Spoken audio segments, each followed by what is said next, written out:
you look at the various challenges that are happening in our world today, one thing that I found to be consistent with everyone is the fact that we are in need of assistance.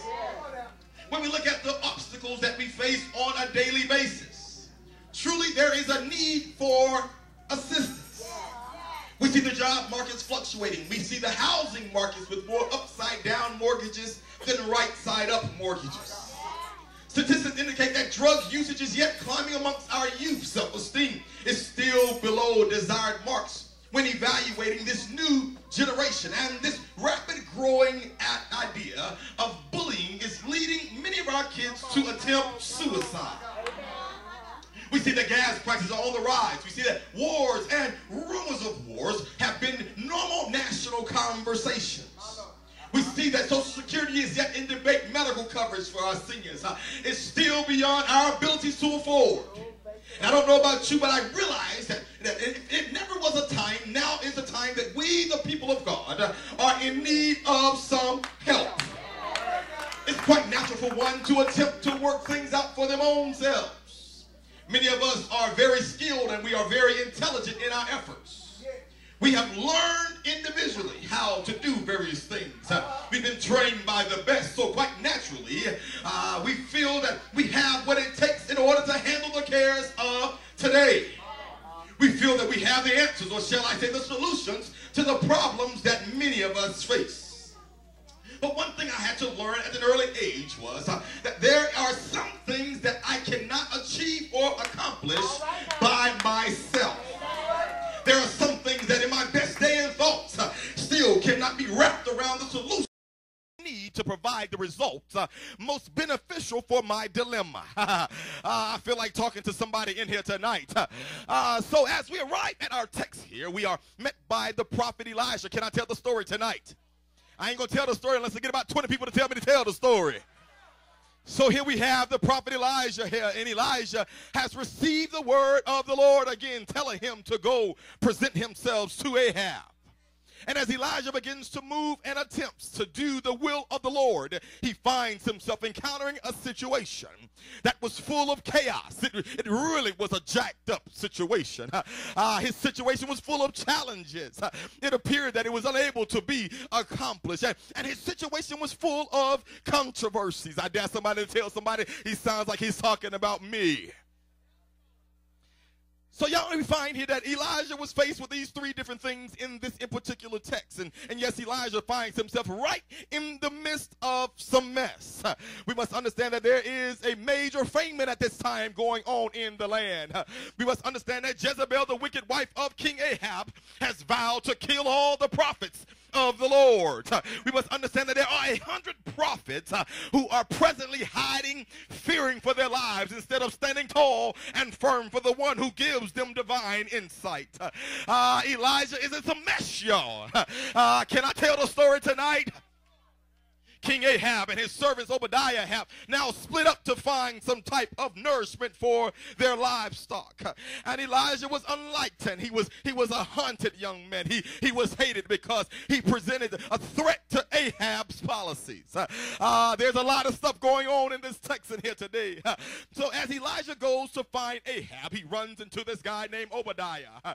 And as he asks him to tell King Ahab that he wanted to see him, and King Ahab, and when he told Obadiah this, Obadiah was first afraid.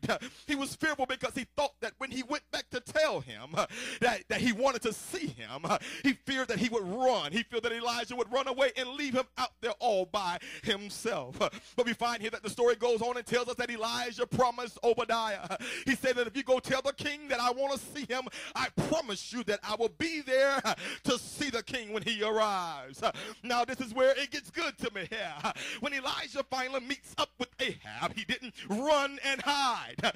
Elijah was not scared, but instead he stood up in the wicked king's face, and he confronted him about the relationship that the king had with God. This is something that's really important to me today, because we find that so many of us Christians are watered down Christians. We have those that don't want to confront nobody else when it comes to living right and living holy.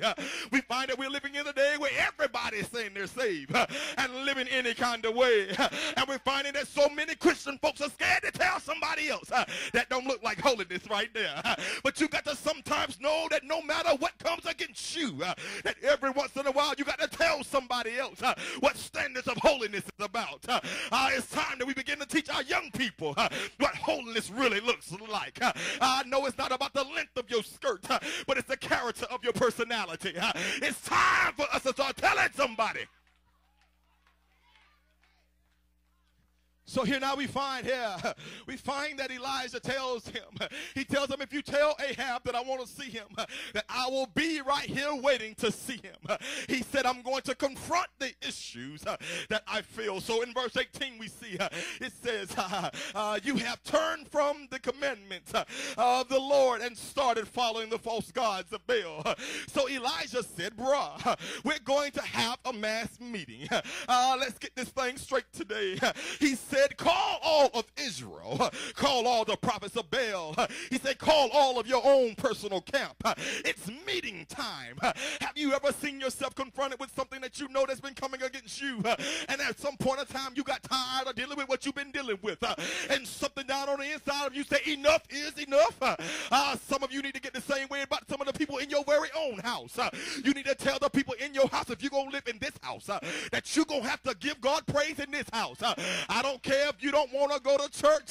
I don't understand this. I was a youth pastor last time I came here, and I remember telling parents, I don't understand how it is that you can have a child living in your house, eating your groceries, living up under your roof, you paying the utilities, you paying for their clothes, but yet they telling you what to do. The devil in hell is a liar. I'll slap fire all up in the side of your head, because what I made up in my mind, that everything in my house is going to give God praise. You ought to declare it right now across your house, that every devil in hell, if you living in this house, you're going to give God praise. I don't care if you don't like to praise God.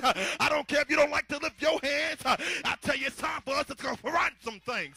You ought to tell the devil in hell, you got to get out of here. You got to get out of here. So now here we find that he calls him to a mass meeting. He called him to a mass meeting. So all the people were called to this place called Mount Carmel. And Elijah asked all the people, how long will you linger between two opinions? Will you serve the false gods, or will you serve the true and living God? How long will you keep faltering? How long will you keep wavering? How long will you keep going back and forth in between two opinions? I found that one of the greatest battles that you will ever have to fight is the battle that occurs in your very own mind. When things aren't working according to your plans, that's the biggest battle that you're going to have to fight. I dare you to tap somebody right now and tell your neighbor, say, sometimes what's designed doesn't look like what's destined. You ought to tell somebody else that again. Say, sometimes what's designed doesn't look like what's destined. So sometimes what's seen doesn't match what's been spoken over your life. Sometimes what's promised doesn't look like what's being produced in your life. Sometimes what's happening does not look like what's hurting you in your life. I'm just wondering, can I be real with y'all tonight? I believe it was the Ghetto Boys that said it a few years ago, that sometimes my mind plays tricks on me, homie. And I tell you today that when you got destiny upon your life, you better know that sometimes your mind will play tricks on you. You must understand that the devil's strongest weapon is deception. And the devil's trying to tell your mind that it ain't going to come to pass. The devil's trying to tell your mind that it won't work out. But you better learn to get some holy boldness in your life and lean back and tell the devil, I can do all things through Christ who strengthens me. I dare you to shout, I'm going to do it. Well, here now, sit down, you're making me nervous in the service. So here now we find here, I got 3 points that I want to highlight out of this text today. I'm going to preach this if y'all help me preach this. Y'all going to help me preach this tonight? So the first thing that we find here in the text, the first point that I want to highlight to you is that we've got help beyond the perception. Come on, tell somebody, we got help beyond the perception. Verse 22 says, then said Elijah unto the people, even I only remain a prophet of the swords, but Baal's prophets are 450 men. I've never claimed to be a scholar. I've never claimed to be the smartest guy when it came to school. But I found out something that in mathematics, or for some of you that's older, in arithmetics, I found out something concerning math. I found out that they taught me that 1 + 1 equals. Thank you very much. Some of you are level 2 readers. God bless you. And when I found out that 1 + 1 = 2, they began to tell me different things that had to add up certain ways in order to reach certain kinds of systems. And also in mathematics, I find something else out. They taught me that about the greater than and the less than signs. They taught me that the gator always wanted the larger number. I don't hear nobody talking to me in here. The education system was programmed to train my mind to see things their way. It's called perception. I feel like talking here. The word perception is defined as becoming aware of something. It's the process of perceiving. It's knowledge gained. So when Elijah stood up on the mountain and highlighted the fact that he was the only one that stood against 450 other prophets, the people who follow Baal thought that he was losing his mind for getting ready to come against them. They thought that for sure he was going to lose the battle. I promise you, stay with me, I'm going somewhere. They thought that if he was getting ready to battle against them, how could it possibly be that 450 people are going to be defeated by one person?